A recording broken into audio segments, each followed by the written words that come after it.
어느 날 예수님께서 제자들과 함께 배를 타고 가실 때 심한 풍랑을 만났어요. 제자들이 예수님께 말합니다. 우리가 죽게 되었습니다.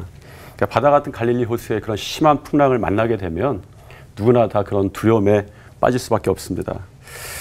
그런데 예수님은 이 문제를 풍랑이나 풍파의 문제로 보지 않고 자연 탓, 세상 탓하지 않고 그들의 작은 믿음 탓이다 라고 이야기를 하십니다. 믿음의 문제로 보셨죠. 믿음이 작은 자들아. 정확히는 믿음이 없다라고 말씀하시지 않고 믿음이 작다라고 말씀하셨습니다. 그러니까 아마 베드로와 제자들의 믿음이 갑자기 작아지진 않았을 거예요. 제자들의 베드로의 믿음이 참됐을 것입니다. 왜냐하면 예수님을 따르기 위해서 모든 것을 버렸던 제자들의 모습이거든요. 그러나 그 믿음이 작은 믿음이었는데 풍랑을 만나고 파도를 만나고 거기 배가 잠겨가니 그 작은 믿음이 드러나 버렸습니다. 감리교의 영적 운동을 시작한 존 웨슬리가 만났던 상황도 비슷했어요. 어느 날 대서양을 건너다 똑같이 큰 파도와 풍랑을 만납니다. 돛대가 부러졌고 배가 점점 잠겨갔습니다. 파도 속에 잠겨갔어요. 그가 두려워했고 공포에 떨었다라고 그걸 기록하고 있습니다. 배에 탄 모든 사람들이 그랬겠죠. 누구나도 그렇습니다. 풍랑을 만나고 인생이 침몰하려고 하면 겁나죠. 무섭죠. 두렵죠. 웨슬리가 그런 상태에 빠진 거예요. 인생에 아주 혹독한 광야를 만난 것입니다. 그런데 웨슬리는 그때에 그 배 위에서 평안함 가운데 시편의 찬양을 기쁨으로 고백하는 사람들을 만나게 됐어요.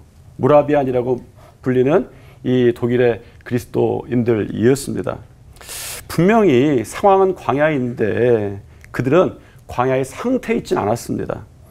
웨슬리가 그들에게 물었어요. 당신들은 두렵지 않습니까? 그랬더니 그 중에 한 사람이 대답했어요. 아닙니다. 하나님께 감사합니다. 웨슬리가 너무 이상한 거예요. 우리가 어떤 일이 있을 때 두렵지 않습니다 라고 말할 수 있는데 감사합니다 라고 말하는 건 너무나도 이상한 거예요. 그때 웨슬리가 굉장히 충격을 받습니다. 그리고 웨슬리가 점차 자신이 어떤 상태에 있는지 알게 됩니다. 그게 광야의 상태라는 병이었습니다. 그가 지식이 많을 때는 무지했습니다. 거룩히 예배할 때는 무지했어요. 그러나 풍랑이 있는 그 순간에는, 배가 침몰하는 그 순간에는, 가장 그 중요한 순간에는 그가 광야의 상태에 있었다라는 것이죠. 그가 평안이 깨지고 기쁨도 깨지고 믿음도 다 깨져버린 거예요. 그 순간에 정말 그 평안이 지켜져야 될 그 순간이죠. 두려움에 그는 휩싸여 있었습니다. 가장 중요한 것은 그 순간에 그의 안에 하나님도 사라졌다는 거예요. 이것이 웨슬리가 광야의 상태라고 전한 그 말씀입니다. 우리에게 광야의 상태가 있다. 풍랑이 일 때, 파도가 몰아칠 때, 파도가 어마어마하게 올라올 때에 그분이 나와 함께 계시다라는 사실을 잃어버리는 것이죠. 그렇다면 작은 믿음은 잘못되고 필요 없는 것일까? 그럴까요? 작은 믿음이 필요 없고 잘못된 것일까? 사실 작은 믿음이라도 우리가 기꺼이 격려해 주어야 합니다. 아무리 그 믿음이 작다고 할지라도 일단 믿음을 가지는 게 작은 사건은 아니에요. 이 작은 믿음도 복된 것이기 때문입니다. 그것이 작지만 그것이 믿음, 그것도 믿음이기 때문입니다. 예수님께서 친히 그것을 믿음으로 인정하셨다라고 하는 것을 기억해야 합니다. 비록 그 작은 믿음의 행보가 위태위태해 보여요. 비틀거리고 부족해 보이고 약해 보입니다. 그러나 그 작은 믿음으로 인해서 그들은 예수님 앞에는 서게 됩니다. 우리가 잊지 말아야 할 것이 있습니다.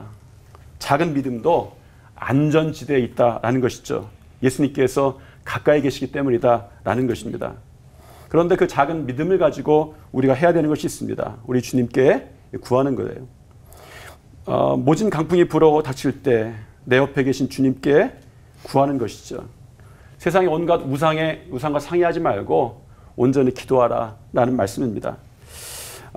배는 거센 풍랑 가운데 있지만 여전히 안전합니다. 그럴 때 혹여라도 그런 상황이 있다면 여러분 외치십시오. 그리스도께서 함께 계시는데 내가 탄 배가 어떻게 바다 밑으로 가라앉을 수 있을까? 우리의 믿음이 연약하긴 하지만 우리의 믿음의 강함으로 우리가 구원받는 것이 아닙니다.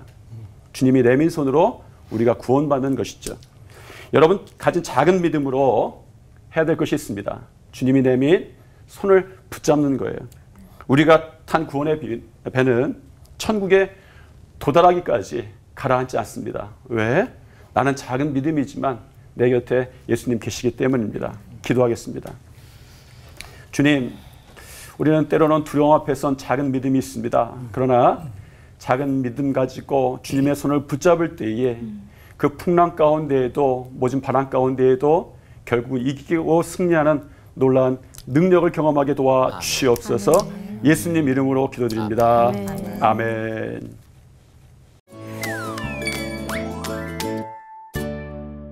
예수 믿는 사람들도 고난이 오고 어려움들이 있잖아요. 그러다 보면 부딪히는 두려움과 불안이 있는데 어디서 이 예수 믿는 사람도 이 두려움과 이 불안이 올까요? 그 정체가 뭔지 강훈도 목사님이랑 전채님 목사님께서 말씀해 주시면 감사하겠습니다.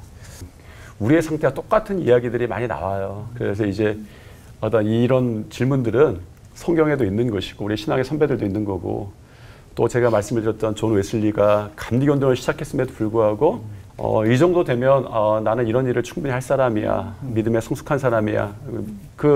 우리 신앙인들 가운데 리더죠. 그런데 풍랑 만났을 때 막상 풍랑이 치니까 그의 지식도 다 깨지고 경건의 모양도 깨지고 예배도 깨지고 평안도 다 깨져버리는 거예요.